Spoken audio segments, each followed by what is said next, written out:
You ever wonder where we really come from? I mean, not just physically, but on that deeper soul level. Well, today, we're diving into an absolutely epic concept from our source material, the complete journey of the soul, from its very first spark of creation all the way to its ultimate destination. So, these are the big questions, right? Where does a soul even begin, and where is it going? The source material lays out this incredible map for us, so let's follow it, starting from square one. Every great journey has a starting point, and to really get a handle on where the soul is going, we first have to understand its origin, where it all kicks off. So get this, according to the source, souls don't just exist forever. They're actually created. Every single soul has a creator, and they start out in a place called the Causal World, made of just one pure thing, the sky element.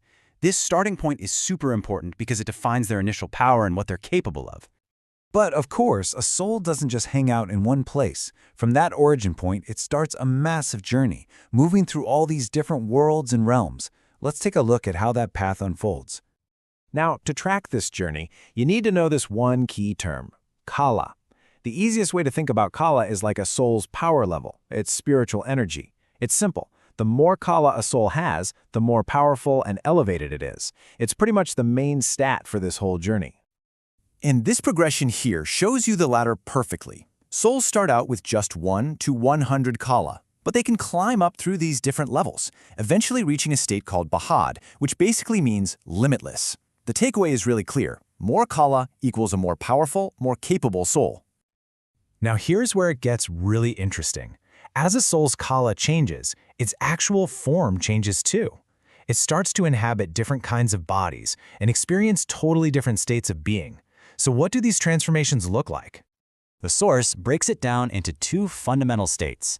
A soul can be formless, which is its original pure essence, just light and energy, or it can be with form, which means it's taken on a vessel, whether that's a subtle, kind of ethereal body, or the physical one we all know.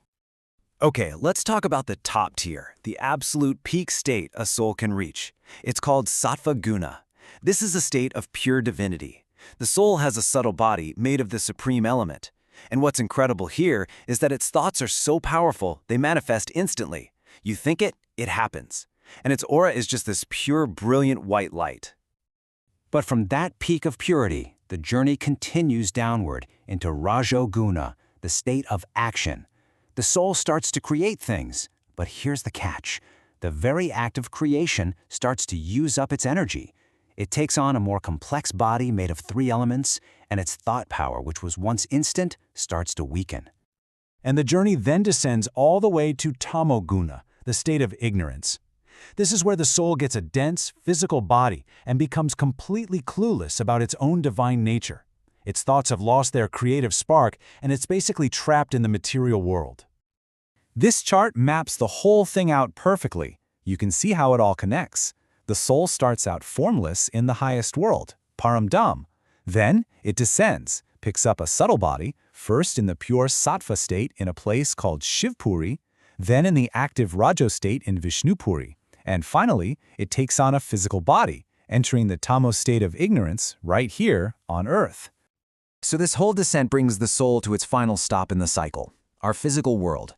But what does it actually mean for a world to be populated by souls that are mostly in this Tamo-dominant or ignorant state? The source material gives a pretty startling answer.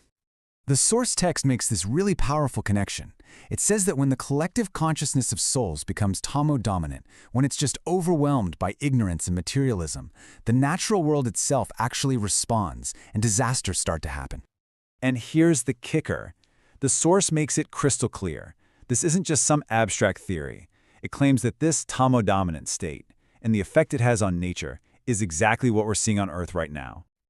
Okay, so after describing this deep dive into the lowest possible state, you might think it's all doom and gloom. But the text doesn't just leave us there. It introduces this really hopeful idea, the journey back home. So how does a soul start heading back? Well, it isn't through actions or rituals. The trigger is much simpler but way more profound. It's knowledge. The moment a soul truly understands its creator and its own origin, that's it. The long journey back begins. Which brings us to our final massive question. After this huge cosmic journey, from pure light to a physical body and then all the way back again, what is the soul's true destination?